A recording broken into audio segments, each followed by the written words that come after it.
Hi, I'm Amy. Welcome to another What's for Dinner in our kitchen over here. I'm really excited to share these delicious and super quick and easy recipes with you.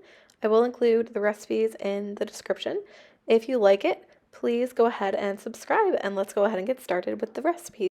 I'm going to be making a taco mac and cheese tonight. I'm so excited. I've got the ground beef in. I've got water. I'm just waiting for that to boil so I can add the pasta. Over here, I've got cheese that I just shredded up, all of the spices.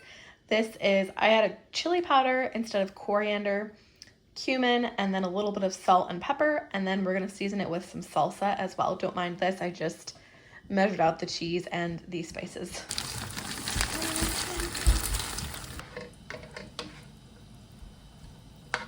The ground beef only has a tiny bit of pink left. I'm gonna go ahead and add an entire can of black beans. I'm gonna go ahead and add in the seasonings. I'm gonna give it a good stir, and then I'm gonna leave it on to cook for about a minute or two. I may also add just a tiny bit of water. I learned this hack on Instagram, but if you put your colander the other way in a pot, it's super easy to drain out liquid in a pot that's like harder to hold or heavier. It works really well. So I just use a hot pad, squish the two handles together, take it over to the sink, and just dump it out with the colander like this. It works great. So I probably have about 1.5 pounds of cooked pasta in here. I'm gonna go ahead and add the meat and the beans.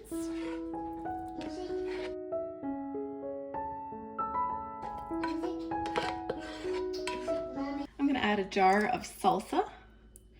I'm using this Frontera salsa, the mild version.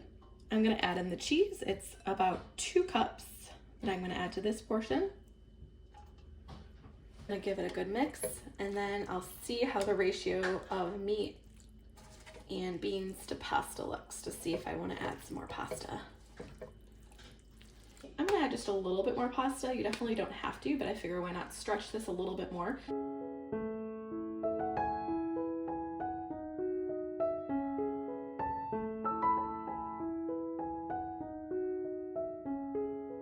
I'm gonna try to see if it needs more seasoning, try and get a little bit of the meat and beans and a piece of pasta. My 3-year-old is here testing it as well. She really likes it. I'm gonna put it in this casserole dish, top it with some more cheese, cover it, put it in the fridge until it's dinner time. I like to cook a lot or prep a lot during my kids' nap time.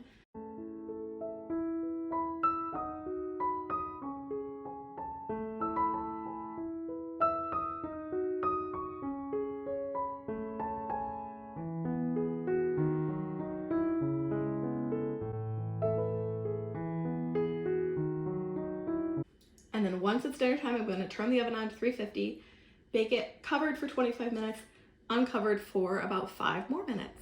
Okay, it has been 25 minutes. I'm just going to take the layers off. Put it back in for another 5 minutes. I just took it out of the oven. I cannot wait to try it.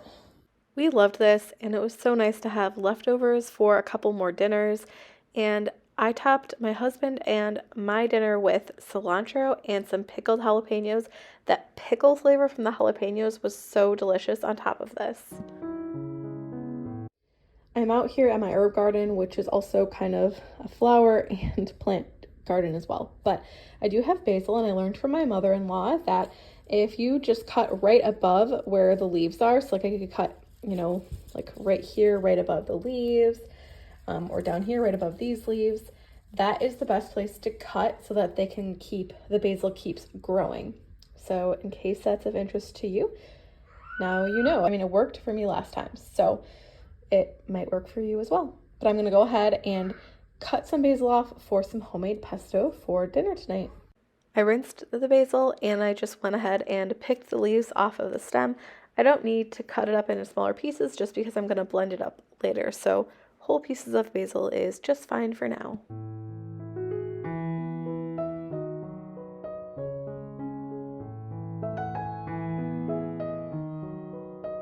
Here's everything I'm using for the pesto. My girls are over here having a snack. But I have the basil I just cut, I rinsed it, and I just took it off of the stems. Some olive oil. I have half of a lemon that I saved from a different recipe. Some garlic cloves, salt, and pepper. pepper.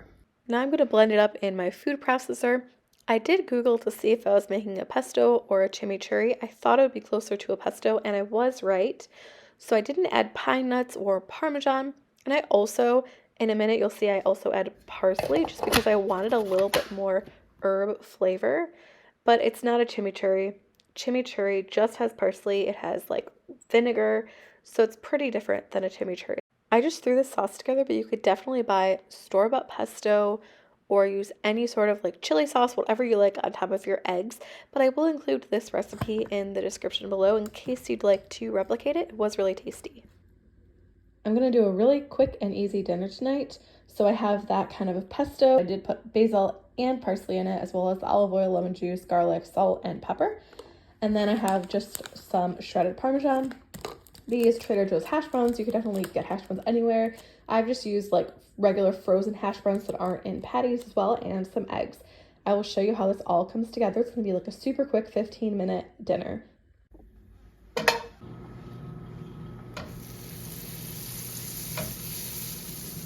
For my kids, I'm doing scrambled eggs just because I think that's what they would prefer. And I just do it right in the pan. I find it to be the quickest and easiest way. It's not the like fluffiest scrambled eggs, but it works super well in my opinion. I'm gonna add some cheese in there.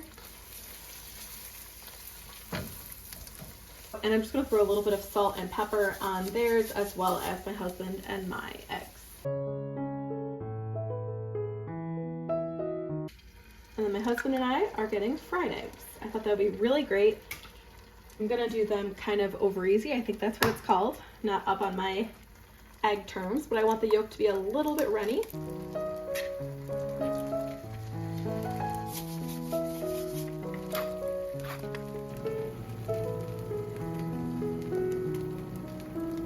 So I'm just going to flip the eggs. Just cook the eggs however you'd like. This is just what I want. Now we're just going to assemble my plate. Hash brown, a couple of eggs, some of that sauce, and then I also topped it with some hot honey, which is a great addition on top of eggs. I served mine with a yogurt on the side. This dinner was really tasty and really filling, and the best part was that it took such a short time. Even with making that sauce, it was less than 20 minutes for the entire dinner. So good.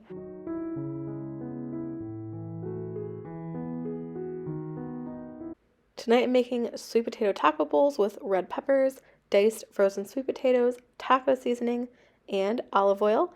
And I'll go ahead and show you what I'm going to do. Since I had these red peppers, I thought I would go ahead and just roast them with the sweet potatoes. So I'm just slicing them as big as I can, just because I don't want them to overcook. So I'm slicing both peppers, setting those aside, and I'm going to get started on the sweet potatoes. So you can use like fresh sweet potatoes and dice them up yourself. I just figured I'd go the easy route and use frozen diced sweet potatoes. So I laid out the sweet potatoes and the red pepper on this tray, seasoned it with some olive oil, a couple of teaspoons, and a whole packet of taco seasoning. You could definitely make your own taco seasoning if you'd like. And I also added a little bit of salt and garlic just for some extra flavor. And I roasted it in the oven at 400 for about 30 minutes. And I took it out halfway, and I'll show you that in a little bit. But I'm also going to make some rice. You could use like frozen rice. I do that all the time. But I'm just making rice in the Instant Pot and adding some butter and some salt. The veggies are halfway roasted, so I took them out, flipped everything over, and I'm putting it back in the oven. And at this point, the rice is cooked. And you can see this rice is nice and fluffy. I will leave the cooking method that I use down below in the description, so you can check that out if you'd like. It's very simple, and I think it works pretty well. So now I'm taking the roasted veggies out of the oven. They look great. So basically what I'm looking for is just some kind of browning, a little bit of crispness on those sweet potatoes and the roasted red peppers. I want to have a little bit of darkness to them. Like you can see here, a little bit of caramelization. I have made a special sauce for this, but today I just decided I'll use sour cream and some of that sauce that I made up a couple of nights before that you saw in those eggs. Here's dinner. It was so delicious. What I really love about it is you can really use any ingredients that you have on hand. If you wanted to add like chicken, you could add chicken. If you wanted to add different veggies, anything like that, but it's so versatile. But that's it for this video. I hope you liked it. If you did, go ahead and give it a thumbs up and subscribe, and I'll see you next time.